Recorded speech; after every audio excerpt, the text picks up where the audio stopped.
प्रेमेक्स horror stories पाहण्यासाठी आमच्या चॅनलला सबस्क्राईब करायचं विसरू नका। तर मित्रांनो, दोन मित्र होते आणि ते गेले होते नदीकाठी, तेही रात्री। म्हणजे की असं झालं होतं, दोन खूप म्हणजे गावातले सर्वात आगाऊ मुले होते आणि त्यांना एकाने म्हटलं त्यांच्यापैकी की अरे चल आपण रात्री जाऊया, आज पौर्णिमा आहे आणि आज चंद्र खूपच मोठा दिसतो।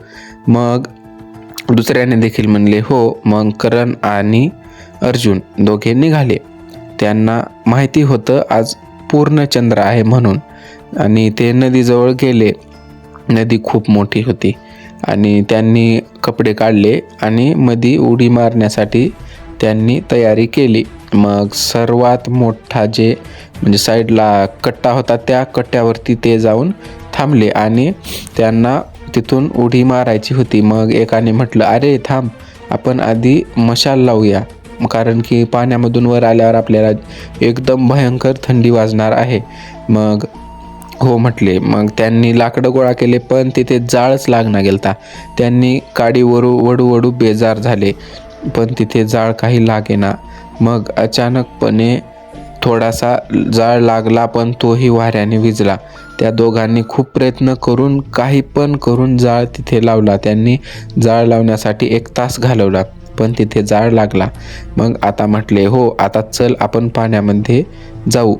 मग दोघे गेले आणि एकाने मधी उडी मारली, पण दुसऱ्याला वाटत होतं की अरे यार, ह्या टायमाला खूप पाणी थंड असेल, मग मध्ये जाऊन नको। मग दुसरा बाहेरच थांबला। मग करण मध्ये होता। करण पाण्याच्या मधून वर काय आला नाही, कारण त्याने उडी मारलेली होती। मग अर्जुन आरडू लागला, करण करण बाहेर ये, करण असं आरडू लागला, पण तो बाहेर काही आला नाही। मग अर्जुनला मध्ये उडी मारावी लागली।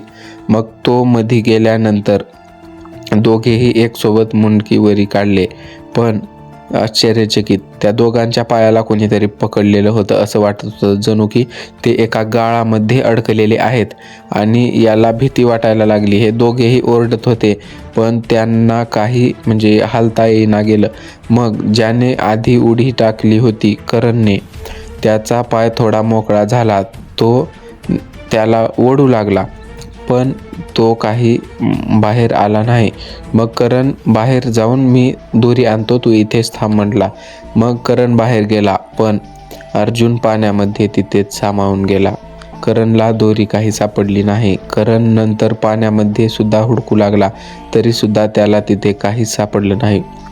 आणि जसाच गावाकडे सांगण्यासाठी फिरला, मागे गावाकडे जाऊया असा विचार केला, पण त्याला एका काळ्या सायाने पाण्यामध्ये ढकलून दिलं आणि त्याने देखील तिथेच त्या पाण्यामध्ये जीव तोडला। उद्या सकाळी दोघांनाही पुलावर पडलेले मृतदेह दोघांचेही सापडले। असं सांगतात की त्या नदीजवळ अमावस्या पौर्णिमेला जाऊ नये, कारण आधीच नदी भयंकर असते तिथे, म्हणजे आत्मे वगैरे प्रेत असतात। आणि ह्या दोघांनी देखील ते चुकी केली, तिथे गेले, पण एकही जिवंत वापिस आला नाही। तर मित्रांनो, आजची ही स्टोरी आम्हाला सबस्क्रायबरने सांगितलेली होती। तुमच्याजवळ देखील अशी स्टोरी असेल तर मला इंस्टाग्राममध्ये DM करू शकता, आणि तुम्हाला स्टोरी आवडली असेल तर स्टोरीला लाईक, चॅनलला सबस्क्राईब करायचं विसरू नका। भेटूया नेक्स्ट स्टोरीमध्ये। तोपर्यंत जय हिंद, जय भारत। प्रेमेक्स हॉरर स्टोरीज पाहण्यासाठी आमच्या चॅनलला सबस्क्राईब करायचं विसरू नका।